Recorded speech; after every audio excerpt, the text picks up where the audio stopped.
ជំរាបសួរប្រិមិត្តវិលមកជួបគ្នាសាជាថ្មីនៅក្នុងវីដេអូរបស់ខ្ញុំនៅក្នុងថ្ងៃនេះគឺខ្ញុំមានសាច់រឿងថ្មីមួយមកចែកជូនប្រិមិត្តទាំងអស់គ្នាដែលសាច់រឿងមួយនេះទៀតសោតខ្ញុំក៏ទទួលបានពីប្រិមិត្តអ្នកស្ដាប់របស់យើងដែរគាត់បានចែករំលែកមកកាន់ខ្ញុំដែលគាត់មានឈ្មោះថាបងវ័នខ្ញុំសូមហៅគាត់ថាបងចុះព្រោះគាត់រៀងចំណាដែរហើយបងវ័នបានចែករំលែករឿងរ៉ាវមួយដែលបានកើតឡើងនៅក្នុងស្រុកភូមិរបស់គាត់ផ្ទាល់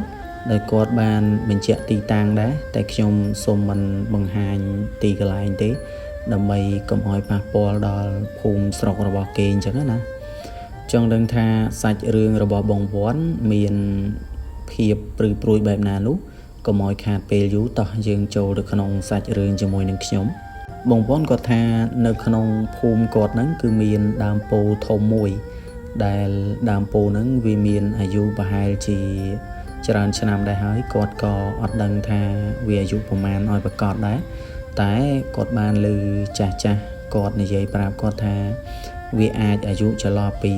50ទៅ70ឆ្នាំឯហ្នឹងព្រោះនៅពេលដែលគាត់ធំនឹងក្តីមកគឺគាត់ឃើញដើមពោធិ៍ហ្នឹងនៅទីកន្លែងហ្នឹងស្រាប់ហើយដើមពោធិ៍ហ្នឹងវាក៏ជាកន្លែងមួយដែលស្ងប់ស្ងាត់ផងដែរគឺអ្នកស្រុកអ្នកភូមិគេពុំសូវទៅធ្វើអីឬក៏ទៅចិត្តនៅដើមពោធិ៍ហ្នឹងដែរដោយគេថាមានព្រាយឬក៏អ្នកតាកាន់អីចឹងទៅកាលដើមឡើយដើមពោធិ៍ហ្នឹងគឺមានលោកតាលោកជ័យ2នាក់គាត់មកពីឆ្ងាយគាត់ក៏បានមកសង់ខ្ទមនៅក្បែរដើមពោធិ៍ហ្នឹងក្រោយពីគាត់រស់នៅទីនោះបានប្រហែលជា4ទៅ5ឆ្នាំលោកយាយដែលជាម្ចាស់ខ្ទមហ្នឹងគាត់ក៏បានធ្លាក់ខ្លួនឈឺបន្ទាប់ពីគាត់ធ្លាក់ខ្លួនឈឺប្រហែលជា4ទៅ5ខែមកគាត់ក៏បានស្លាប់នៅទីកន្លែងនោះ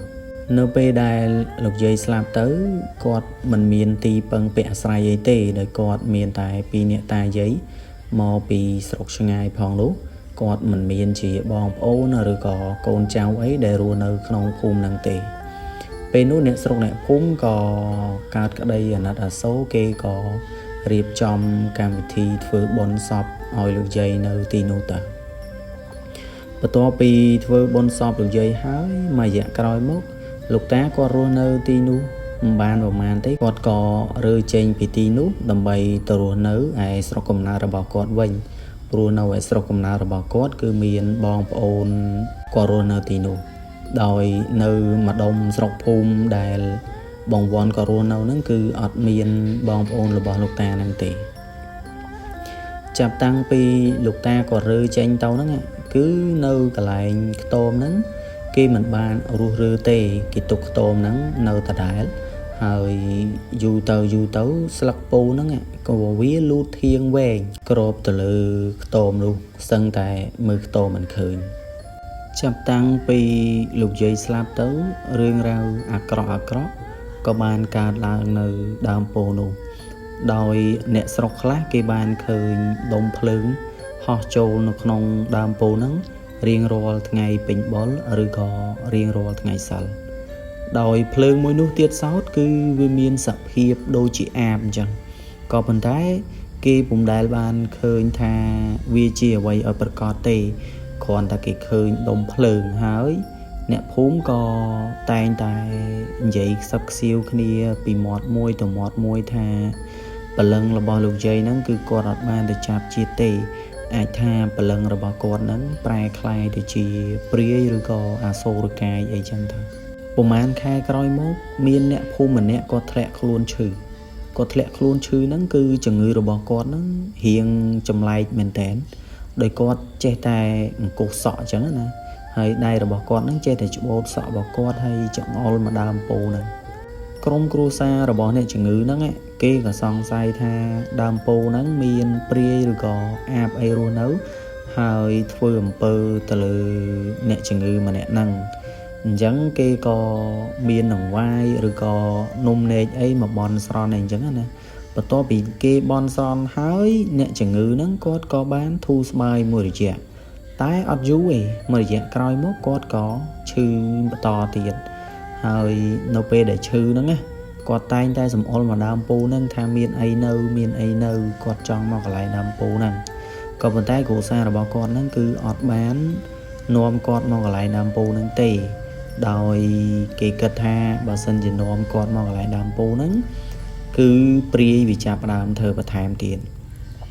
ក្រុមគ្រួសាររបស់គាត់ហ្នឹងក៏យកអ្នកជំងឺហ្នឹងទៅមើលគ្រូនៅឯចុងភូមិរបស់គាត់ហ្នឹងគ្រូហ្នឹងគឺក៏គេល្បីថាជាគ្រូដែលប្រកែម្នាក់ដែរឲ្យតែទៅមើលគឺដឹងតែជាហើយតែចម្លែកអីតអ្នកជំងឺម្នាក់ហ្នឹងគឺទៅមើលគ្រូហ្នឹងហើយក៏នៅតែអត់ជាដែរគាត់នៅតែមានអង្គុសសក់អីចឹងទៅដោយមិនអស់ចិត្តក្រុមគ្រួសាររបស់គាត់ហ្នឹងគាត់ក៏បានមកសែនដើមពូហ្នឹងម្ដងទៀតមកសែនលើកក្រោយនេះគឺវាអាចថាអ្នកជំងឺនឹងធូរស្បើយបានមួយរយៈធំដែរបន្ទាប់ពីធូរស្បើយបានមួយរយៈធំហើយ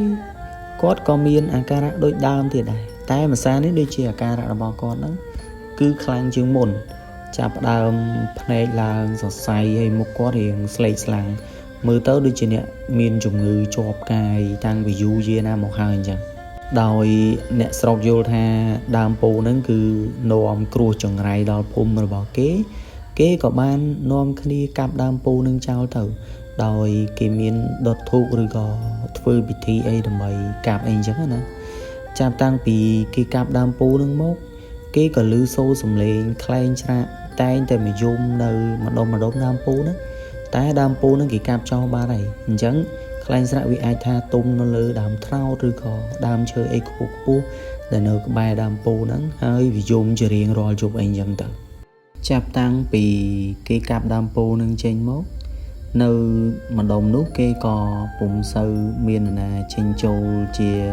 ញឹកញាប់អីពេកដែរទេគឺគេចេញចូលនៅពេលដែលមានបុណ្យទានឬក៏ថ្ងៃសិលតែប៉ុណ្ណោះដោយគេយកដូចជាបអែមឬក៏ស្ករគ្រាប់អីយកទៅដាក់សែនដើម្បីសុំសេចក្តីសុខពីទីកន្លែងដើមពោដែលធ្លាប់គេកាប់ចោលហ្នឹង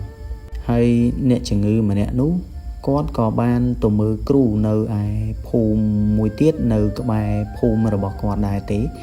មួយរយៈក្រោយមកគាត់ក៏បានជាសះស្បើយឡើងវិញហើយអ្នកផ្ទះរបស់គាត់ហ្នឹងក៏បានធ្វើពិធីរំដោះគ្រូឲ្យគាត់ហើយសាច់រឿងរបស់បងវ័នគឺមានតែប៉ុណ្្នឹងទេសាច់រឿងមួយនេះវាស្ដាប់ទៅហាក់ដូចជាអបិយជំនឿតែវាក៏ជាសារដាស់តឿនមួយសម្រាប់បងប្អូនរបស់យើងដែរបើសិនជា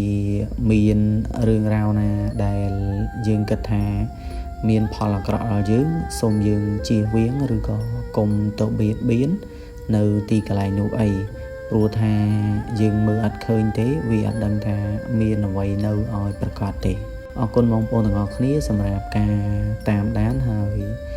បើសិនជាបងប្អូនមានរឿងរ៉ាវណាដែលចង់ចែករំលែកគឺបងប្អូនអាចខមមិនបានខ្ញុំនឹងលើកយកមកចែករំលែកជូនប្រិយមិត្តអ្នកស្ដាប់របស់យើងជួបគ្នានៅវីដេអូក្រោយទៀតសូមអរគុណ